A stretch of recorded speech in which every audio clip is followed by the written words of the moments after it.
viewers, welcome to Viewpoint on ITV. I am Caroline Okonji.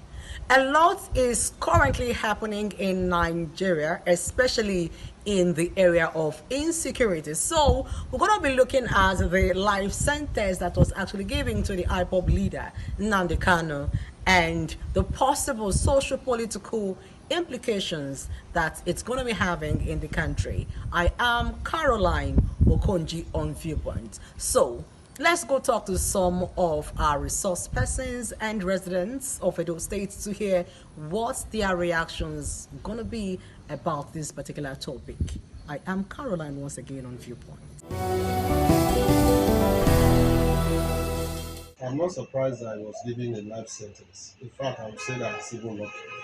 Because at a point during the trial, he disposed of his team of lawyers. He said he wanted to defend himself. You are not a lawyer, you are standing trial, a trial that the punishment is either life imprisonment or death. So I would say that it's even lucky. At the end of the day, the judge opted to give him life imprisonment in spite of all the provocations, insulting the judges, insulting the lawyers and all that. I think the punishment was even fair on him. You understand? That's the way I look at it. Then if we are talking about the political implication, of course, one would have expected that the president, being that they've actually at times they try to talk peace with Boko Haram terrorists, they try to make peace with bandits that are busy ravaging the northern part of the country. One would have expected that he should have also been given an olive leaf to ensure that there will be peace in the east. Because whether you like it or not, he has thousands or millions of sympathizers that are in the east, especially in the east. Even around the world, you also have some people that are actually very sympathetic to whatever is agitating for, whether rightly or wrongly. So I would have expected the president to leverage on that issue by granting him that amnesty, just like the way they did to Igboho and Co. Because, of course, at a point, those ones were also agitating in the western part of the country. He was able to give them, he was able to settle with them, just as we also had with men in the southern side of the south of the country. We also, Yaradua then, when he was alive, was able to grant them amnesty to ensure that there was peace there. Nobody was disturbing the pipelines and everything was going very fine. So I would have expected that this administration would have tried to leverage on that in order to create that enough peace in the east. Because as we are still talking, the sit-at-home order that they are giving is still very relevant, is still being enforced in some states in the east, like especially in Owerri, Imo State. They still observe it. In some other states, they also observe it. So people, even when you want to travel to the east now, you become very apprehensive because you know that you don't know what will happen because of that sit-at-home order and all that. So I felt that the federal government should have leveraged on that. But for him to have said he wanted to defend himself, we as lawyers, immediately he made that decision, we knew that there was nothing that was going to save him. Because no matter how you feel that you know the law, you cannot know the law like a lawyer.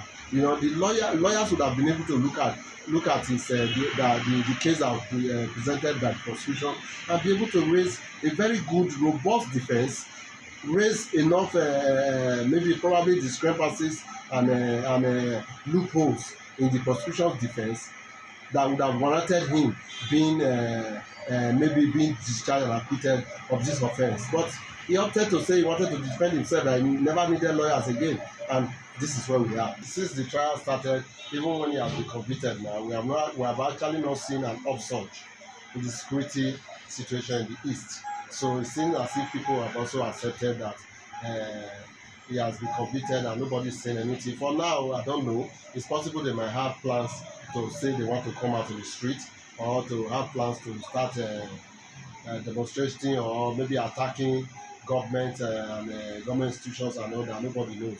But for the now, it has actually not affected anything. It has not increased the insecurity in those regions more than where it was before. It has not at all. I want to say that the sentence given to Mazi Nnamdi Kanu the judgment itself and the sentence that followed from the judgment, they were very fair to him, very fair. Ordinarily, the law provides for death sentence for such an offense. So, but the judge, in his wisdom, decided to give him life imprisonment, which is still a subject of controversy in the legal sphere. Now, the question should be: did the judgment flow from the facts evidence before court? And the answer that will follow is yes. When a prosecution closes its case, they've led evidence as to how they allude or claim that a person committed an offense. It is the duty of that person to allow himself, by way of calling witnesses, to debunk what the prosecution has said. But what the defendant, Mazi Nnamdi Kanu, did was to choose, rather than defend himself, he chose to attack the court, was questioning the court at every point, challenging the court's authority over him. That's not how a trial proceeds, and the judge had no choice at that point but to bring his defense to an end, since obviously by that his action, he's saying that he doesn't have a defense. So the court in his wisdom brought his defense to an end and went ahead to uh, move the matter straight for judgment, since there was really nothing to defend anymore. And when he was also asked to make a written address, rather than make written address, he brought a motion upon which he attached an address. It is that address the court now took as his address, further address in the matter. So the judgment itself, to me, is sound. Now, coming to the circumstances of security challenge in this country, whether that judgment will aggravate security challenge in this country, I will tell you, security situation in this country is already bad. So we should not, with this our fear of, if I take this step, security challenge will increase. If I take that step, security challenge, that is what has aggravated the security situation in this country. Each step we take, we are looking at, one person, every person, somebody must be offended. That's the truth. As a leader, you are not there to go and serve ice cream.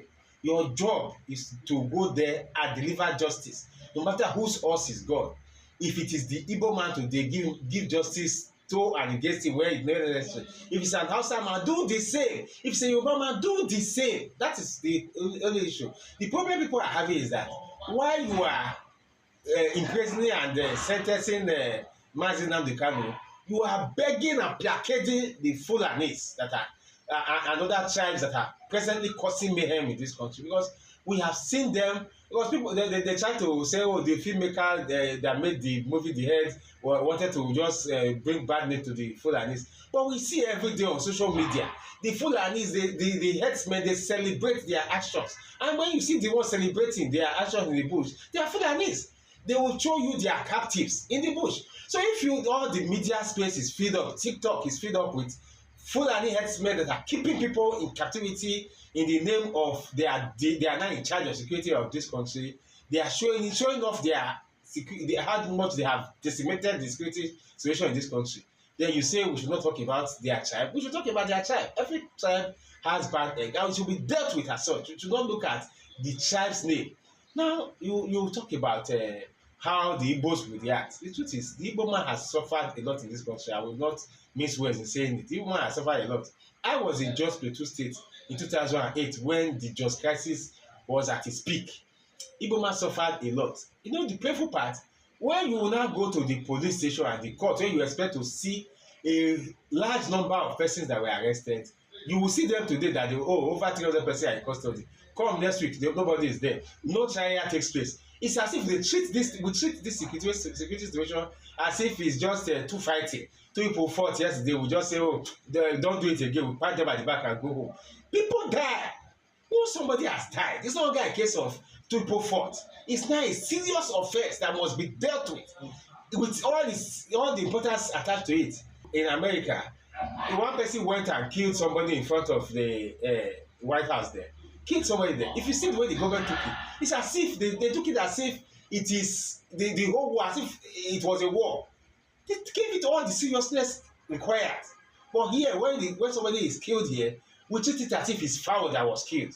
When people, the government will just treat it as if take for example the way they dealt with this Akure, is it Kwara State church kidnapping, where people with people with firearms, brandishing firearms, come into a church and started committing havoc, wreaking havoc, shooting at people. Then they took some away. Then the next day, the government came out proudly, without shame, to say they are happy to announce that they have rescued these people. The one after rescuing, what did you now do to those who came to commit the offense? In my opinion, it's very, very unfortunate that the Nigerian society has degenerated to this extent that we find ourselves judicially and politically. The silence of good people in the face of oppression and cruelty is an injustice to justice. I will not fail to lend my voice against the political conviction, because the offense or the crime committed by Mazi Nnamdi Kanu does not warrant life imprisonment, because though his actions cannot be in any way justifiable, but when there is an incitement of public, there is a provision for it. And when you talk about treason, there must be an evidence that the persons who is being charged for treason has in any way connived or collaborated or conspired with other persons in quest to usurp the powers of the state. But in the case of Nnamdi Kanu, he only made verbal statements. There was no evidence that he bear arms. There was no evidence that he waged war against the Nigerian state, and there was no evidence that he killed anybody.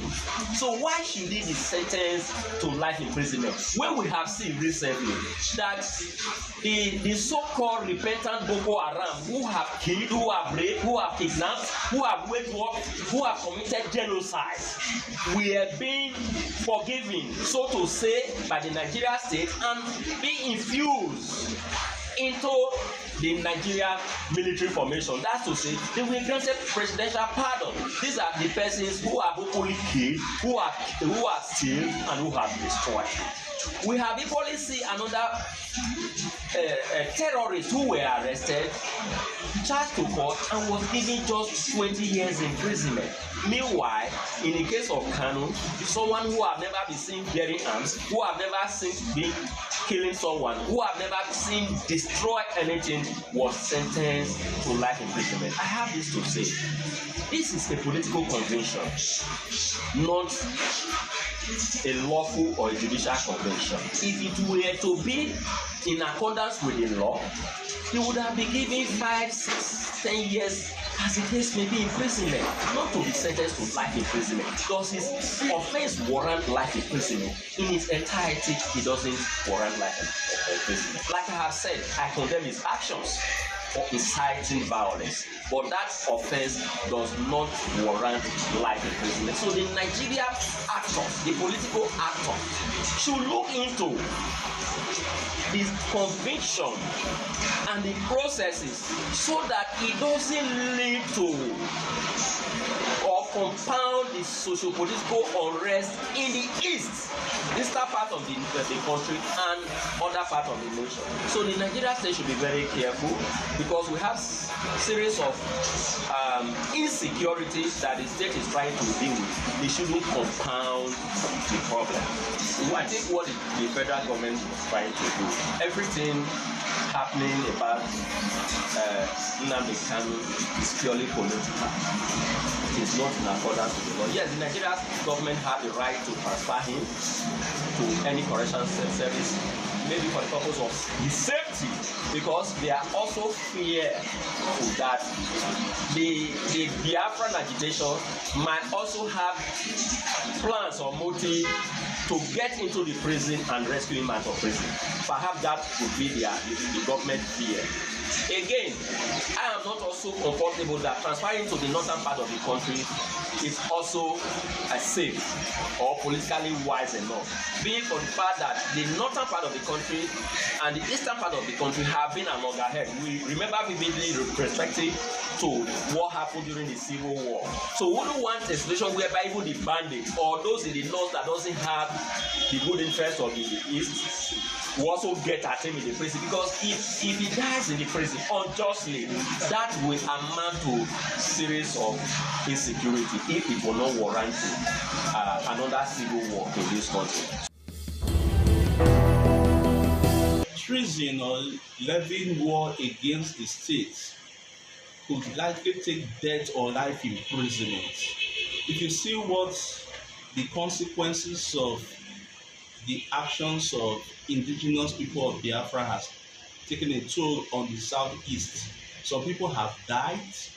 They are trying to secede. It's a very serious decision for a part of a country to want to secede. We saw what happened in the United Kingdom when the Republic of Ireland wanted to secede.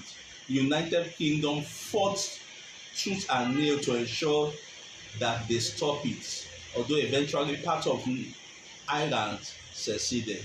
No country takes it lightly, and so taking into cognizance the socio-economic, socio-political dynamics of his sentence, it will dampen the morale of every Southeasterner, because generally people are saying that it seems that the Southeast is caged. But I think if Nnamdi Kanu and his group are going to pipe low, then a political situation can be found so that peace can be restored to the Southeast. There's a political aspect to it. The thing is that, is Nnamdi Kanu ready to back down from his agitation? Like I said, no nation takes it lightly when you want to break up the nation. Because if you look at all our constitutional conference, one aspect that has always been non-negotiable is the territorial integrity and the unity of this country. We don't negotiate it. And so we have fought a war before, and nobody wants a war. Even the Nnamdi Kanu that he's talking about, was he part of those who fought that war? Most of the people who are talking about the levying war against the state were not part of the war fought in the 60s. And I think that the East should reconsider warming up to the Federation and other regions, stretch their hands across the Niger and shake the Southeasterners and restore them back into the nation as friends, brothers, and co-partners in the building of Nigeria. Though, if we really want to follow the laws of the land, what the federal government has done was done in the right direction.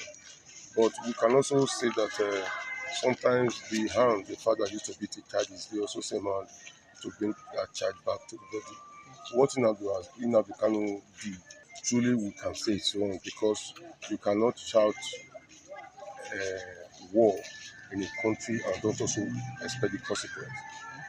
People like related Abiola also suffer same fate when they declare themselves as president, because we are in a sovereign nation, we are in a nation where laws abide. So I think what the federal government did was done in the right direction. But can we say, is it not going to also affect politically? Definitely yes, you can't say no about that. The reason is because Nnamdi Kanu is a voice as we speak. After the demise of Odumegwu Ojukwu, Nnamdi Kanu became the voice that the Igbo people believe in.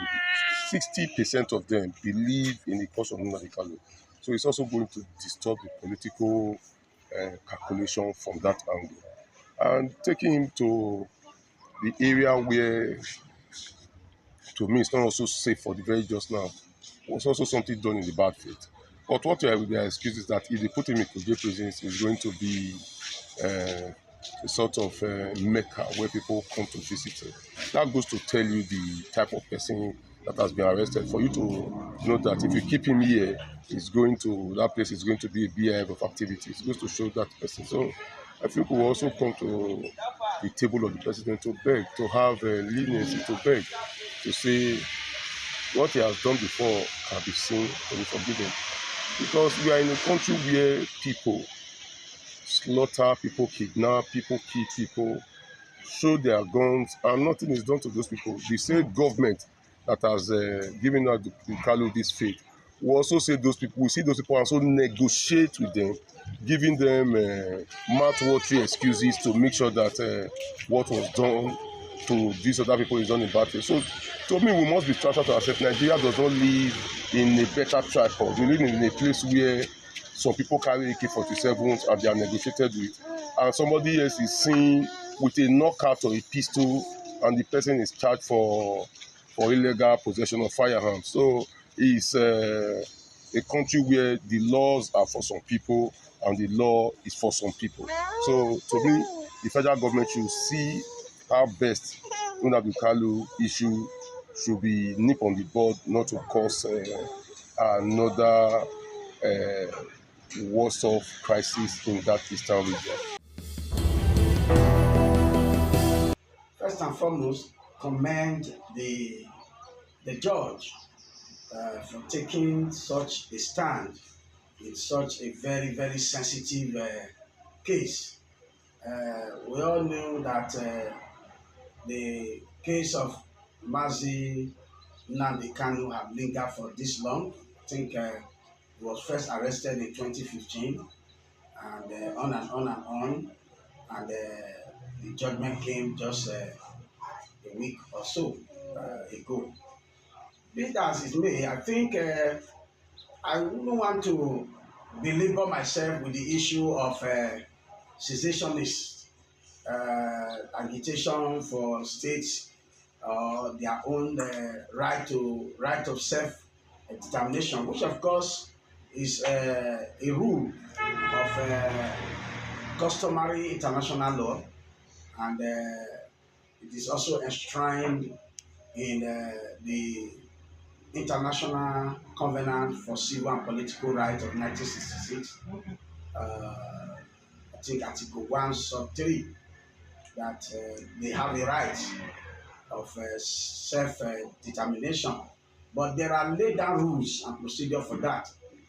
I think the major charge against him was that related to terrorism on a 7-count charge, and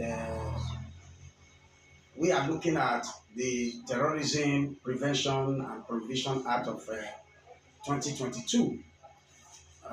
Somehow, there are laid down penalties for the offense of terrorism, which of course I would say the judge was fair enough to follow such provisions of that law, even though Nnamdi Kanu was not actually charged under that Terrorism Act of 2022. But however, that would be another case for the appellate court to look into.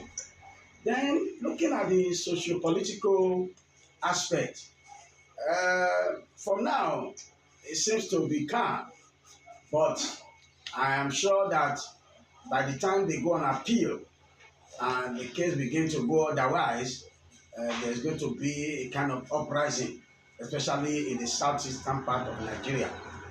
And that may not augur well so much for the security aspect of our nation, especially now that we are grappling with the issue of Nigeria being a country of a particular concern by stating from the American president point of view. Of course, I will say here and now that there are so many windows still open for Mazi Nnamdi Kanu and for peace to also reign in the southeast. For example, I think there's a rumor making around that leaders, political thoughts, leaders from the southeastern part are trying to lobby the presidency if it can be granted pardon. I think if anybody is trying to question the position of the judge, why will he take such a stern position of life imprisonment? I will say that according to a very good jurisprudential school of thought, it said law can be defined as what the court says it is.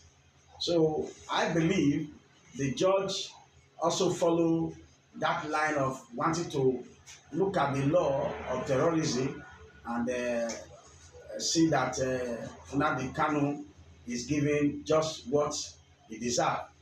I want to say here, as one who is abreast with the law to some extent by the grace of God, from the day he decided to defend himself, that he doesn't need the services of his lawyers, I think that was a very great error on his part, because the lawyers, they have the law at their breast, and they have a way of also using persuasive arguments to sway the courts. And I hope that he will learn from this, so that during appeal, he will allow his lawyer to take over the case. I think with this little, I can say, I hope that it will not escalate to a kind of uprising as regard to the issue of security, especially in the eastern part of Nigeria.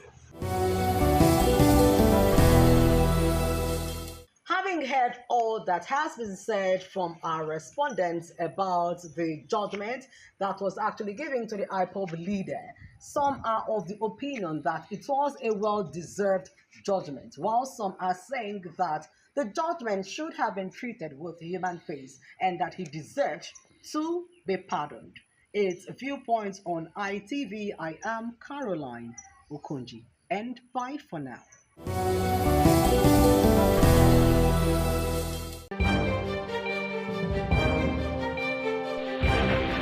This is ITV. Certainly the best.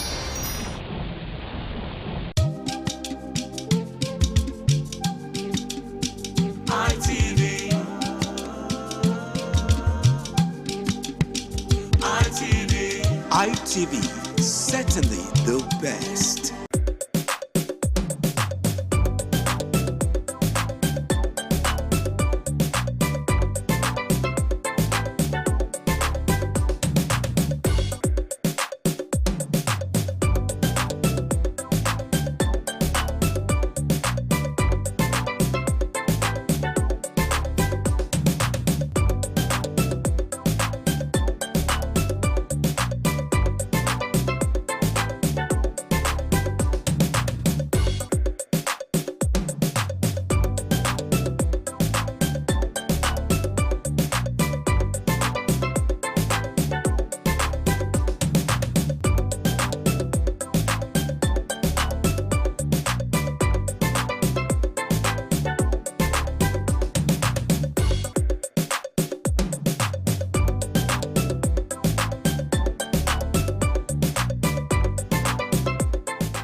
The new Ejong expressed excitement as he danced and rejoiced before the Esama of Benin, Sir Chief Dr. Gabriel Osawori Benedion, who also joined in the dance.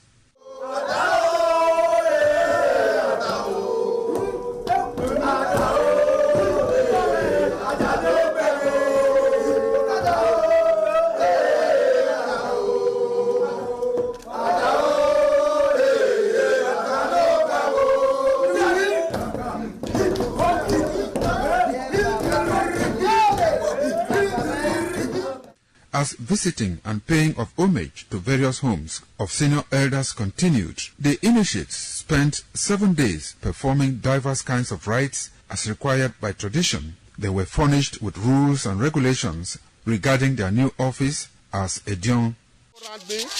That I grew up in this community to the point that they have now also chosen me as an elder in this community. It's a thing of great joy. All thanks to the Esama of Benin, my people, my family, everybody, all Okada community. for this great honor. I'm very, very grateful. Well, this is my brother. I'll call him my uncle because he grew up with my father. I'm so proud of him because we are doing the same rituals as the Indians of the Okada. It is our duty for us to make this place a greater place, for outsiders to come and see the goodness of God in Okada. And I'm proud of every one of us here. So shall it be to each and every one of us in Jesus' name. Audion ma Okada zima Esama zima dion Bona zima dion Obala zima dion Malawe Mari Owe Sama Dinena Nimado Pome Sama Nimado Beken Sama Ema Dio Wavena Esama Magbekenene Osaba Obuyo Bitone Aba no get Tony Maga not Yami Magame Manido Bekene Denena Ima Yafe Ima Ato Ima Agmo Arokbai Wudori Ima Adia Wogene all the Tiagboyano Emi Magame we need just question on me afan in Esama in our father's house in respect of our initiation to elders Idion level. As tradition demands, we are here today to come and also pay our homage to him to also. It's ITV. Certainly the best.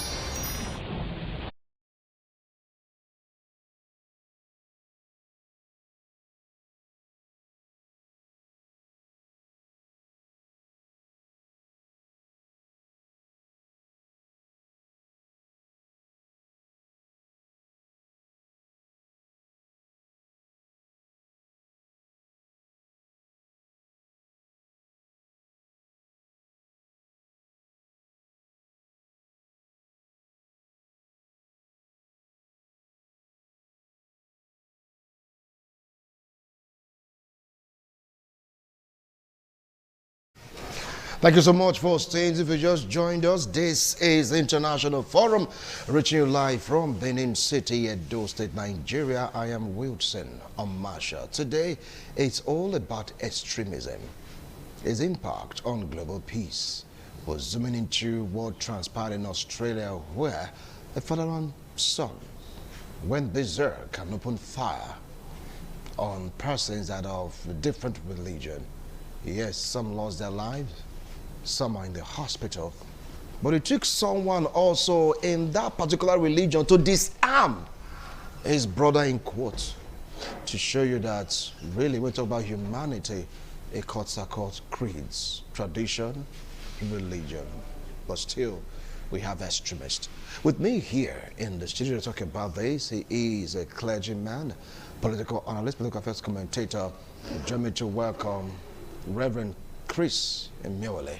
Reverend, thank you so much for joining us this afternoon. All right. I'm still expecting the likes of Shem or Femi to join us via Zoom all the way from France. And of course, Elvis Brown will join us also via Zoom. He's in Benin. Don't forget to mention Ahmed Mamodu all the way from the US. He's going to join in this particular discussion as we sit down to really talk about issues bordering on what really transpired in Australia, where father and son that told their mom that are going out fishing. The question always, are they going out there to fish souls or fish fish?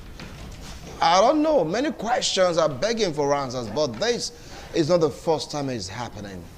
To the extent that some countries are beginning to be annoyed, beginning to pick offense on Islamic religion because of the few bad eggs we have there. Yes, few extremists. We have good Muslims. I can attest to that. Believe me, we have good Muslims. But this time around, it's like the ones that are of this extreme notion that are beginning to make the world wobble. And that calls for concern and is going to form the crux of our discussion today. Well, Reverend, thank you so much for joining us once more. I appreciate you. When you heard about the news and the story that unfolded in Australia, where some persons lost their lives and many others injured due to extremist attack, what came to your mind? Well, what happened in Australia is condemnable. From 14th to the 22nd of December, the way the festival called the Festival of Light. Yes. It's called Akuna. And it is a Jewish festival. I think that was what they were trying to observe. that this happened. In my opinion, religion, should be used, number one, to better your life and the life of others and your society. The essence of religion is to develop a relationship with God, and by that you can become useful to yourself, even to your society and to your nation. But where religion is used as a weapon of terrorism and destruction of life and properties and pain, inflicting pain on others, is highly condemnable. So you're not in support of it? I can't be in support because whatever, religion should not be used as a weapon of terrorism. Religion should be used to better lives of men. That's the essence of God. The reason why God created man is that man should live on earth peaceably. And if you claim that you have power, what your power is supposed to do is to assist you, help others, and help your nation, and make the nation a better place to live. So once you use religion as a weapon of terrorism, then it's wrong. That's the issue. Okay, that's the issue. Now let's take a look at Australia as a country, a secular country, welcoming, housing so many persons with so many religions. Do you feel that something went wrong that it triggered this man and his son to do what they did? Maybe peradventure, someone provoked them because of their religion. Let me tell you, extremists are never provoked by anything because they have their own, they have their goals and they know what they want to achieve. So you don't even need to, for example, in Nigeria, who is provoking who? The issue is that extremists are extremists and they have their own goal they want to pursue, they want to achieve something. So they don't need to be provoked by anybody to do anything. In fact, they do not even want, they are intolerant to other religions. So once they see you gather, they want to afflict you. So that is not that it's the provocation. I know that Islam is one of the second highest religion in Australia, but these guys don't wait for provocation. That is the truth. The commandant is that the teaching of these Islamic extremists, so to speak, right now is beginning to gain ground or gain momentum amongst youths, even to the extent that elders are being affected by their method of their ways of teaching. No, I do not want to agree with you because people are now asking questions. And the question is that, must religion be associated with violence? Because the ordinary pious man believes that the essence of religion is to make life better for himself and the society and other people. So once religion is now being used as a means of inflicting pain, bloodshed, getting out of their houses and dislocating nations, then it's not religion any longer. For every one of us, even if you were involved in traditional religion, the essence of traditional religion is to better your life and the life of others. It to make because human beings have that kind of sense of insecurity, and they want to be secure, whether physically or spiritually. So that's why people get involved in whatever religion they get involved. So it's not to afflict pain on the other. It must be condemnable that whatever you believe that you must kill others, or you must mail others, or you must get them out of their home, or you must cause pain and tear. Do you know what it is for one person to die because of intolerance? Just one person, and this one is not more than one. You know the pain it afflicts on families, in dislocation, so many things it does, and the kind of psychological effect that on lives of men when you lose somebody under this kind of case. It's highly condemnable place. Well, someone saying at the stands right now, it's like Islamic extremists are almost everywhere, nook and crannies of the globe, and the opinion that, look, the only way to really curb this kind of extremism is to really bring forth some stringent measures to at least prevent them from carrying out that dastardly act. For those of them carrying out the dastardly act, we have some good ones. Now, what do you have to say about this proposal? Whatever we can do to curb extremism, let it not look as if our focus is just on Islam. You have extremists in other areas of religion. Yes. Whatever we can do to dissuade men from becoming extremists in whatever they practice is on the right track. Because what you and I need is peace, joy, fulfillment, opportunity to express yourself, and then safety. Everybody needs that. But if religion is used to now do the opposite, then it is wrong. So whatever can be done to dissuade men from those kind of doctrines is highly commendable. All right. Now let's dive into what is really happening. Some are saying that for them to protect their religion, for them to protect the God that they serve, that is why they're doing what they are doing. Now, what's your point on this? No, let me tell you something. Yes. You know, gods don't need anybody to fight for them. The truth of the matter is that the essence of deity is power. So if you try to fight for your God, then it means that your God is powerless. That's my own opinion. So if you say you want to fight for your God or you want to protect your God, then the reverse is the case, because you are supposed to run for refuge, not you not trying to protect your God. God will fight for himself if it's a God that is real. So the essence of saying I want to fight for my God, to me, is not necessary, because it's the other way around. We go to God because we want God to fight for us. So when you not take arms that you are fighting for your God, then it's wrong. It's wrong. But I'll give an example of one. Israel also bombarding their enemies, so to speak. That is part of all this kind of thing, fighting for your belief, fighting for your religion, fighting for your faith. No, the fight between Israel and Palestine is not on religious base. Let us understand that. It is on the fact that there's a territorial issue, and that there is also Hamas. Hamas is the problem in Palestine. Don't forget that in Palestine you have Christians, you have Muslims, and you have all kinds of people in it. The problem is not, the problem of Israel is not the person per se. The only problem is that the person are the one that is receiving end because they accommodate him. Let us be sure of what is going on. What is happening in Israel is not about religion. It's about territorial something. And the man that is at the center of it is Hamas. Hamas is not the head of Palestine. So it's not a religious matter. Israel is not trying to protect God, because God can protect himself. Israel is not trying to defend their own territorial integrity. That's all. So it does no issue of fighting. Israel is not fighting for God. Israel is using God to even fight for themselves. I think that's my own way of looking at it. Well, some of the people that way back, ever they call the Crusaders, so to speak. Remember those era where you get to see Christians trying to dominate the world for, like, you know, Jesus Christ. I mean, don't think that's what is playing itself from the other religion. Listen, when you use the word crusade, yes. Crusade is not indicating violence.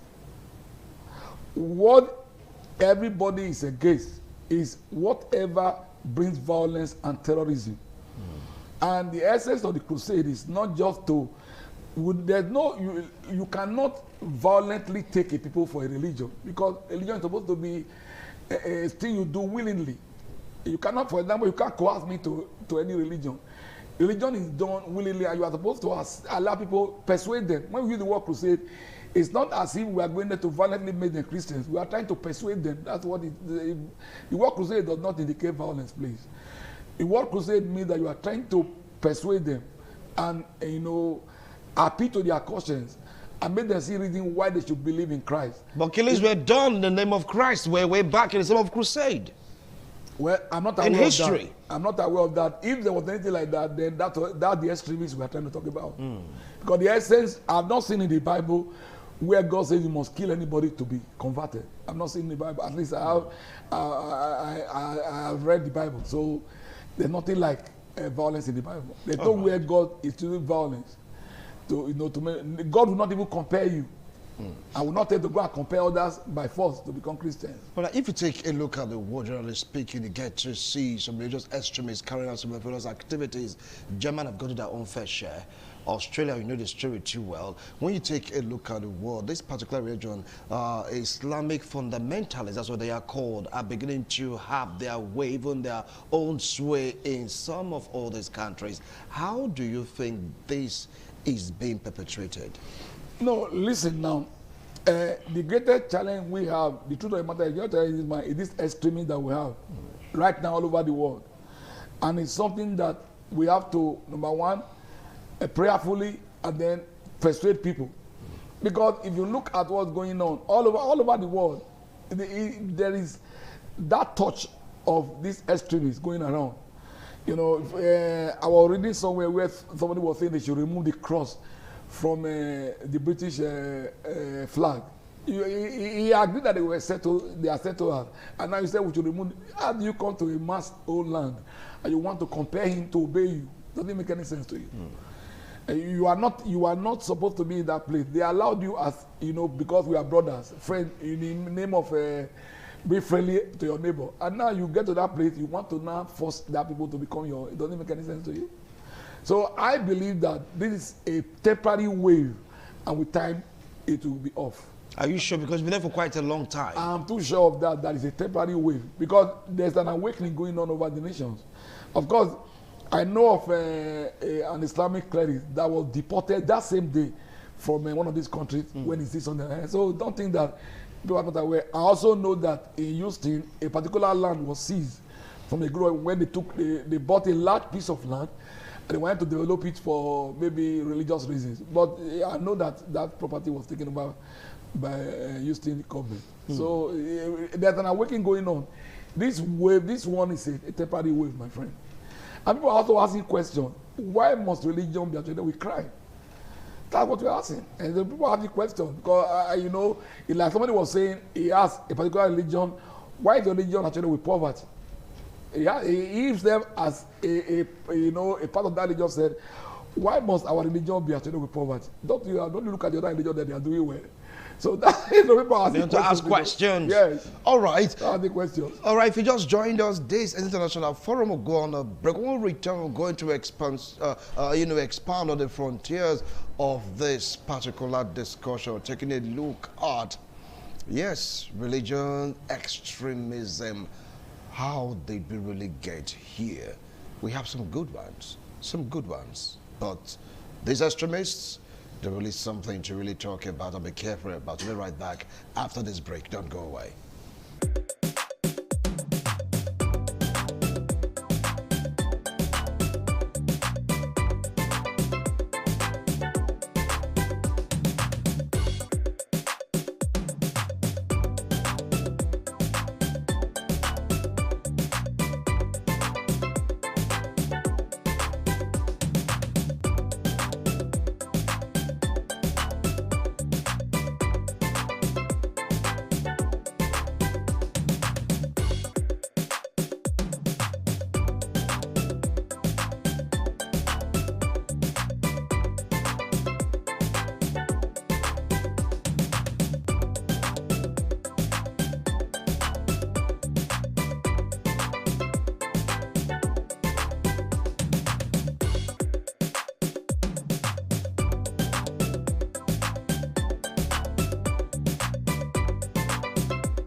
ITV, certainly the best.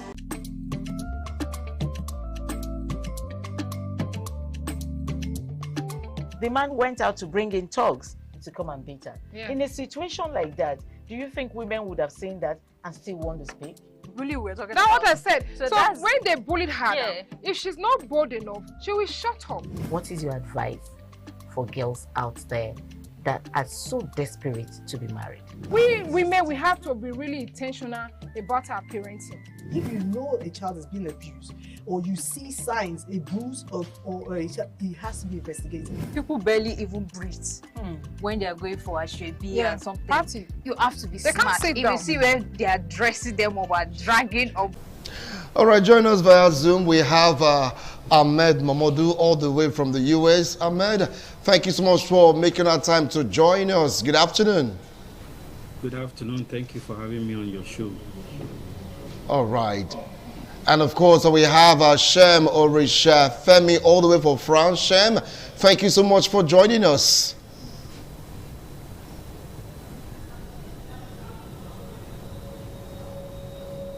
Shem, can you hear me? Yes, I can hear you. Can you hear me? I can hear you loud and clear. Thank you so much for joining us. And we also have Elvis Brown, here in Benin. He's joined virtually for the discussion. Elvis, thank you so much for making our time to join us. Thank you very much, Wilson. All right, I believe that people have been watching the discussion I've been having with Reverend Chris Emiole. Let's get to hear from Ahmed Mamadou. Now, what do you feel about extremism, its impact on global peace? Thank you again for having me on the show, Wilson. It's very condemnable what the particular instance that we are talking about is the killing of several people in Australia by two individuals who have been identified to be adherents of Islam.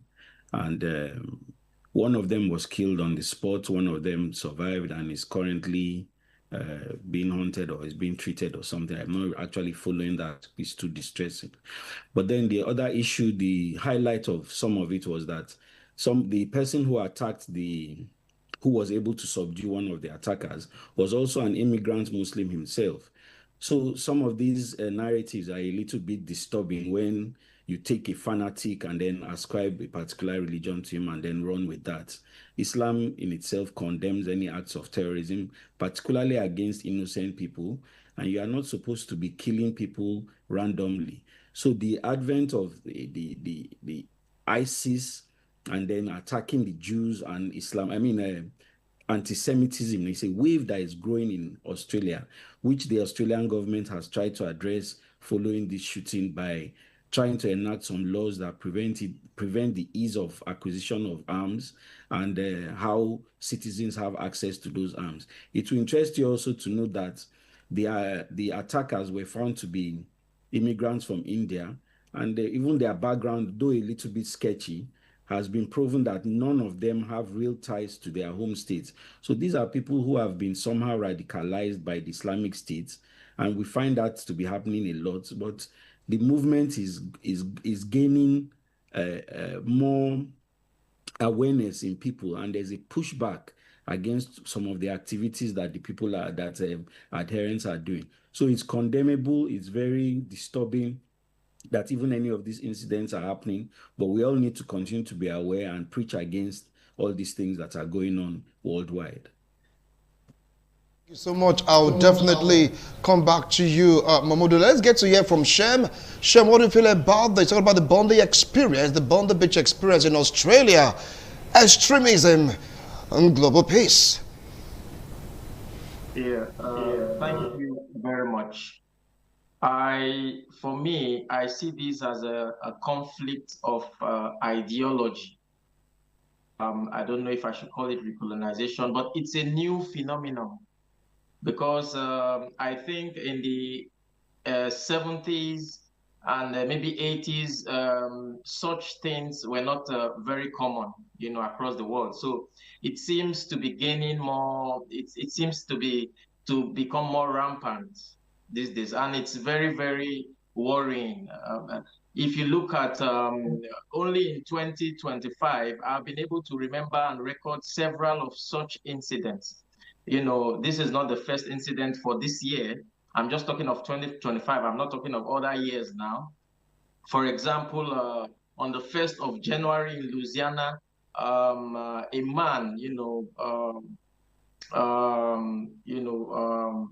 a 42-year-old man, I think a Muslim man, rammed vehicle on people, and several of them just on the 2nd of October in Manchester during the Yom Kippur Jewish holiday. A man also killed, went to a synagogue and committed this kind of act as well. After ramming, he shot right there in the United Kingdom. So it's becoming a global problem. And it's sad to also note that here in France, we usually have a traditional New Year, like 31st of December into the 1st of January. It's a traditional thing we've been doing for many years. But unfortunately, the concert, the Champelli concert for 31st of December this year, which is a few days away, has been cancelled in Paris. And the reason is for the security concerns as well, because there are a lot of immigrants in that area. So this is a very, very troubling phenomenon. And for example, on the 18th of May in Germany, people were watching football in a bar, just relaxing and enjoying themselves and watching football. And a man, a Muslim man, I think Ahmed Mahmoud, I think from Syria or so, came out with a knife and stabbed 5 people critically on the spot. And so this is really, really alarming and very troublesome. Same also, there was a stabbing attack on the 22nd. You know what? We want to take a break right now. When we return, you'll continue with your line of thought. We'll be right back after this break. Please don't go away.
ITV, certainly the best.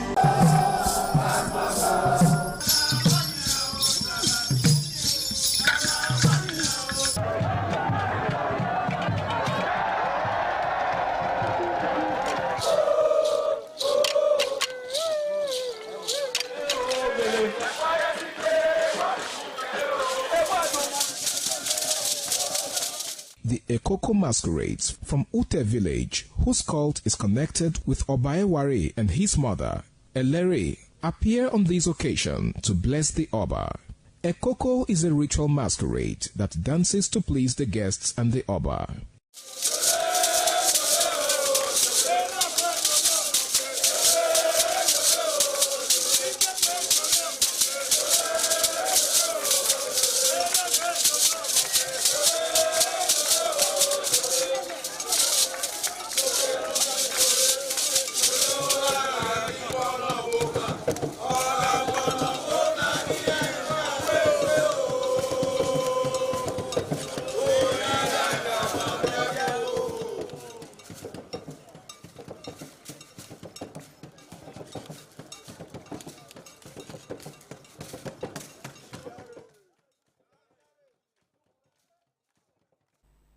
Africa.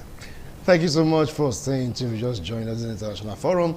Let's go through papers to get to know what the headlines are saying per time. Now, quickly, let's move back to France, where Shem is standing by to anchor the point he was giving. He talked about France cancelling the festival that will take place New Year Day, right, 31st December. Gave examples also of some countries that have been affected one way or the other by Islamic radicalism, so to speak. So, Shem, over now to you. You have to anchor your point before we move over to Brown. Go ahead, Shem. Yes, thank you very much. So these are some of the points because sometimes when these things happen, I just memorize them, and there's also one that happened in several, but I was able to jot down the incident for 22nd of February, stabbing by 37-year-old Algerian man, in France as well, in Moulins, France, who just yelled Allah Akbar and then started stabbing. So I think it's a global challenge, and it's time for global leaders to find a solution to this new phenomenon before it consumes every one of us. Because at the moment, no one seems to be safe anywhere. These people are just enjoying. All right. I'll come back to you, Shem. I'll definitely come back to you. Now let's get to hear from Elvis Brown. Brown, I believe you've been watching, monitoring. What do they say about this? Some are saying that ISIS have been decimated, but we begin to see the remnant or impact or the teachings of ISIS, in quotes, having its effect in some of these countries. What do you have to say about that notion? What we're seeing. To be honest with you, I don't believe that it is out of place to associate this act with certain religious groups, because I've not heard anyone stabbing people in Jesus' name. I've not heard anyone opening fire on people in Jesus' name. I've not heard anyone, blowing up places in the name of Jesus. So when you say that it is, childish or whatever you want to call it to associate with a particular religion, then you have to bring proof that, it happens on both sides. I'm glad that each time it happens in these countries, our attention is quickly drawn to it because, of course, they live safe in these countries. The government of these countries are working. And so, if one person is killed, I understand that there is one too many. You know, one person killed is one too many. But one person is killed in these countries, you see the outcry, you see the news, the media, you see the courage. It's everywhere. But let's come back home to Nigeria. Then you understand that this extremism has been allowed to go on for political correctness. People are afraid to call it what it is.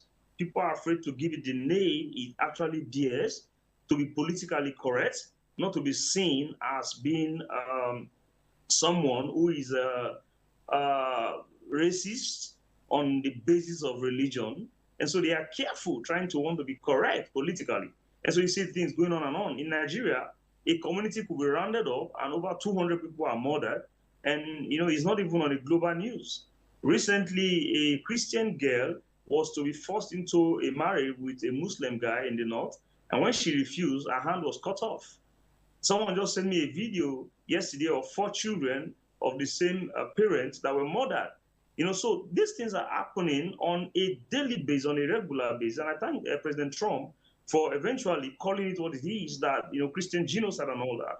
But whether you like it or not, what is happening is on the basis of religious belief, religious extremism, and which I think that global leaders need to rise up to begin to do proper vetting of people based on their beliefs. Are simple questions that you need to ask people, you know, before they get into your country. And when they do violate the oath or the allegiance that they do hold before they come in, you shouldn't find it difficult to send people back to where they come from. So these are issues that we actually need to critically look at. What happened in Australia, or what happened in America, what happened in any country at all when people are killed on the basis of religion is uncalled for, is unwarranted.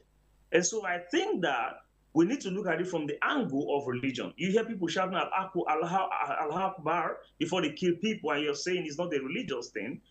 Somebody told you there that, you know, nobody kills in the name of Jesus Christ because, no, we can't fight for him. He fights for us. And that's something that I think is beautiful. You know, so we don't fight for our God. We don't kill for our God. We believe that he protects us, and we tender our prayers unto him. And so that is the mindset over here. Of course, are people killed? Are Christians also kill people? Yes. We've seen those cases, but, you know, very minute cases around the world where somebody will decide to take revenge on another person, another religion, because he feels that they've been killed for too long or for far too long. And so he takes that upon him, saying, here, preachers telling us that, look, you can't do this. Not to kill. It is stated clearly that thou shalt not kill. But you find some other person telling you that when you do kill, there's a crown, there's a glory, there's a reward for you. And so someone is here telling us that, you know, it's not a religious, it is a religious thing. And so we have to look at it exactly how it is. And I think that the other issue here is that I'll come back to you, Brown. I'll come back. You just hold on. I want to allow others also express their views. I'll definitely come back to you. Reverend, you've heard 3 of them, though the joiners visually, everyone is speaking from their own perspective. Now, some of the opinion that if this is to be checked, there should be a kind of a law conditioning some of these people of certain religions, so to speak, right now, to adhere to the tenets of the particular country they are going to. That might just work. Do you think it's going to work? I believe it will work. If you enter into an environment, you should know what that environment allows or what they don't allow.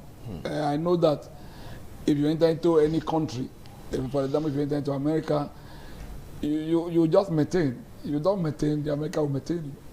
And so that you have rules and laws put in place is good. But let us find out why it's going on. Because the extremism is due to ideological reasons, political reasons, and socioeconomic reasons. So if you look at it from these people, you must not just talk about that there's extreme. Why are these people going this way? Extremism is based on ideology. Somebody tells you that, you see, if you die, you're going to have 10 virgins, for example. You're going to get married to 10 virgins. somebody that is not stable in his mind can be carried away by that lie. So in most of the cases, you find out that some of these things happen because of ideological indoctrination. And that is one of the reasons why it's going on. But don't also forget that some of these things are also political. You know, it is sad, but that's the truth. I found that some people just want to create a chaotic situation and have to condemn the government so that they can come in. I find it very difficult. Why will you kill somebody else because you want to come into power? Why will you stir up a crisis because you want to come to power? To me, it doesn't make any sense to me. And then you look at the socio-economic issue. There are some people who are very poor, and a little money, they can do whatever they want to do. So when the government want to tackle this, you look at the different issues. Some of them is ideological, some of them is political, and some of them is socio-economic reasons. A man who is poor does not have something to eat. If you tell him many things, if that will help him get money, he will do it. So that is the issue. All right. Now let's get to Ahmed Momodu. He's standing by all the way from the U.S. Some are saying that ISIS is the particular body responsible for radicalization. They are accusing persons from that particular religion of not doing enough to stop their brothers right now, in quotes, from propagating the gospel of mayhem, of wanton destruction. What do you have to say about that? So ISIS and the Gospels of Mayhem, as you've put them, they are just agents of destruction. Those are people who are fanatics. It's as simple as that. The idea that fanaticism exists only in Islam is not only childish, it's completely ridiculous. You have several groups of disparate fanatics all over the world who are creating mayhem. There is no stamp or authority in Islam that allows people to go out and kill people. You have fanatics, you have deviants, and you call them what they are. They are terrorists. Where they are found, they should be rooted and taken out of the system. Now, in the case of ISIS in particular, one must look at it from a broader perspective. They are pushing an ideology that believes that they are being either repressed or that they are involved in some kind of freedom fighting. So the ideology of the fight is different from the ideology in general. Now, to go ahead and to say that this is covered by Islam is completely wrong. Islam doesn't advocate for such violence. It doesn't reward it. It doesn't accept it, and it doesn't condone it. Yes, there are fanatics in the religion who are pushing this false narrative, but it doesn't mean that it is covered or accepted by the whole majority of Muslims. That's completely wrong. ISIS is a fringe group. It's a fanatical group. It's pursuing an ideology based on the repression that they feel that they are fighting against. That's completely wrong to go ahead and be killing people and use that as the motivation. So let's not try and cover the whole of Islam by the wanton acts of a few misguided individuals. That's entirely wrong, and nobody supports it. All right. I'll come back to you, Mamadou. Well, let's get over to France, where Shemi is standing by. Shemi, you've heard Mamadou. He said, look, what about extremism is not only Islam. We have extremism in some other religion. So it's not good to speak right now to say, hey, fanaticism, extremism belong to that particular religion. Do you have a divergent view? Well, he may be correct, but to some extent, because now we need to look at statistics. You know, we need to look at statistics, and we need to really be fair in whatever we are, discussing, because the statistics show more of a certain religion. And then what makes me so surprised is that these people do not perpetrate these things in the Middle East. You hardly hear of such things in Saudi Arabia. You hardly hear of such things in Qatar. You hardly hear of such people doing this in Iran or in Jordan. So why is it so more in the West? And in other countries, you hardly hear of such things in Morocco, for example. You hardly hear. So why? My question is, why is it more rampant now in the West?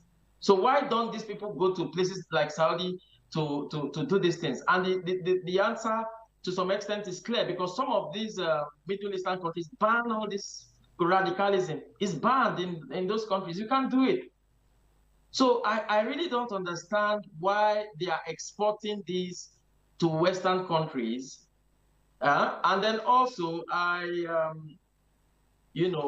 also want to look at the area of backup. Who is backing them up? Who is sponsoring these people? Where are they getting their funds and their backup from? Because if there is no sponsor, it will not be on the rise. So these are some of the areas we need to look at. So talking about whether other religions doing this, it's like somebody once said in this program, it's very minute. We need to look at the statistics. I just mentioned about a few things that I know of this year. They are far more than that, but the ones I was able to record, they were all from a particular religion. So this is the point now.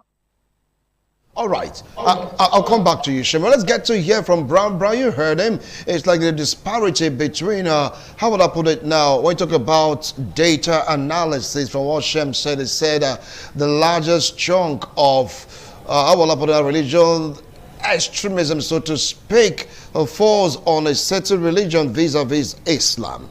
Now, Alves, now, what do you think can be done about this? Because it took another Muslim to disarm that particular terrorist killing people in Australia. Is it about religion or mindset?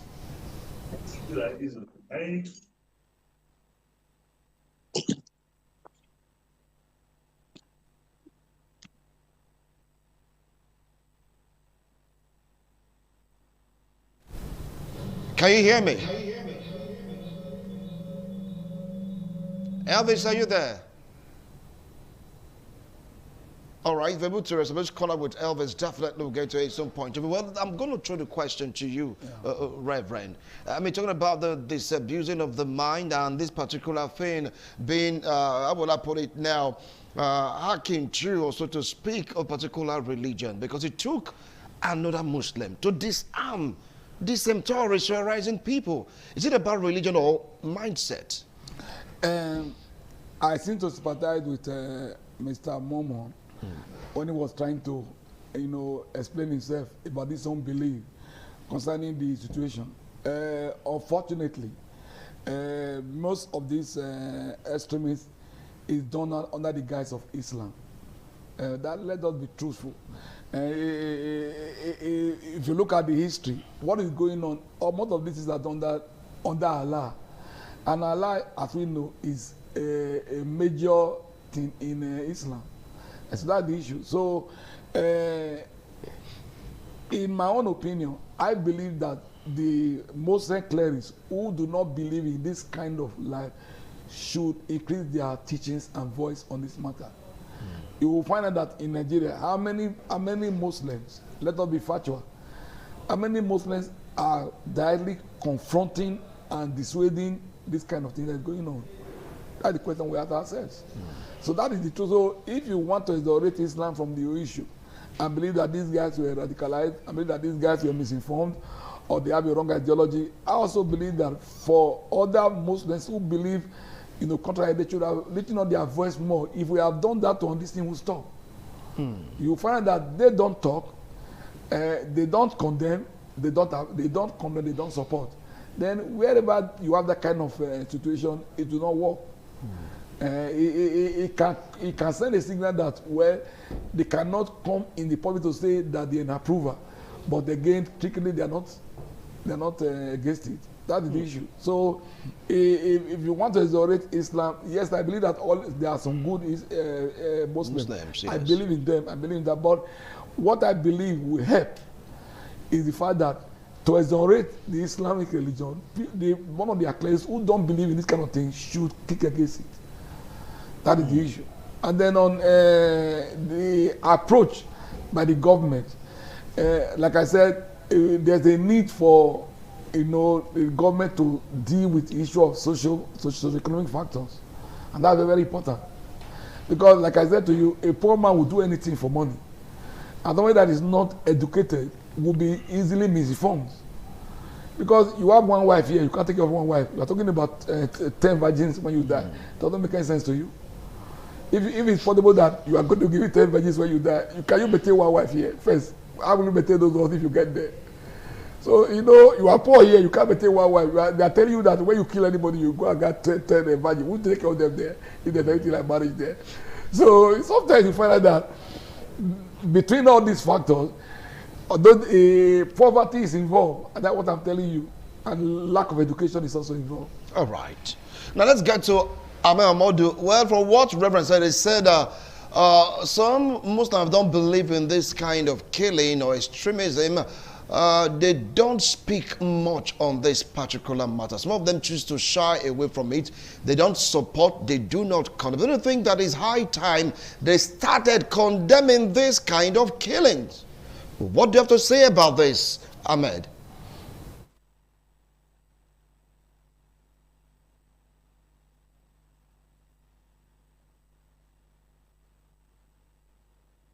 We cannot hear you. Can you please speak up? Myself. Sorry, I think I muted myself. You will find that that's not completely true. Maybe the perception is that they don't, but the vast majority of Muslim clerics speak against these acts of terrorism, and they are quite vocal. For example, if you remember when this thing first started in this northeast, when Obasanjo was the president, and Boko Haram, I'm speaking of Boko Haram in particular, the Muslim clerics and leaders of the community who met with President Obasanjo at the time were rounded up and killed shortly after Obasanjo left Maiduguri for Lagos. And it happens all over the north, where you find these people who speak against these acts of terrorism and fanaticism, they are killed. So to say they don't speak, perhaps they are not speaking everybody to hear, but it doesn't mean that they are not speaking against it. These are fringe groups. Look, you have one of the co-panelists that is always talking about statistics. Let's use statistics. The world population is 8 billion. Of which 2-point-something billion are Muslims. If 2-point-something billion Muslims are terrorists and fanatics, how many of the 6 billion will be left that cannot be killed? So we need to rein in some of these outlandish claims. Yes, we have a lot of fringe groups who are running around killing people who feel oppressed, who feel demoralized. Maybe it's economic, maybe it's socio-political, whatever the case is, but they are by no means mainstream. They are by no means giving tacit approval by Islam. They are by no means, in fact, a lot of the clerics that will speak against them will tell you that they are not even Muslims, because you cannot take a life and then come and justify it in any way. You don't come, all right. I will not take a life for any reason, and there's no reason for you to come and take a life. So these are fringe elements. All right. Thank you so much, Modu. That's your last line in the discussion because we are pressed for time. Shem, you really want to conclude this. What advice do you have for government of various countries fighting terrorism occasioned by religious extremism? Yeah, thank you very much. One is for the immigration departments of every country to begin to, do a more comprehensive checks on those that are not just allowed, but those that are permitted to live in various countries. I think this will also go a long way to to checkmate those with bad intentions from exporting their ideas to other nations. Because what we see is that some of these nations that are experiencing these problems now are relatively peaceful nations. They never have problems with such things until a certain group of people, migrate into the country and start causing pain. So this is my advice. Thank you. Thank you so much. Reverend, I know you have a lot to say, but we are pressed for time. Our time is up. Yeah. Thank you so much, Momodu. Thank you so much, Brown, and of course, to Shem. Appreciate it. Let's see how all this will pan out. Remember, if you are in a country, no matter your religion, do the tenants of that country abide by their rules and regulation, you will not have any form of problem. We'll do it again next week, Tuesday, God willing. Bye for now.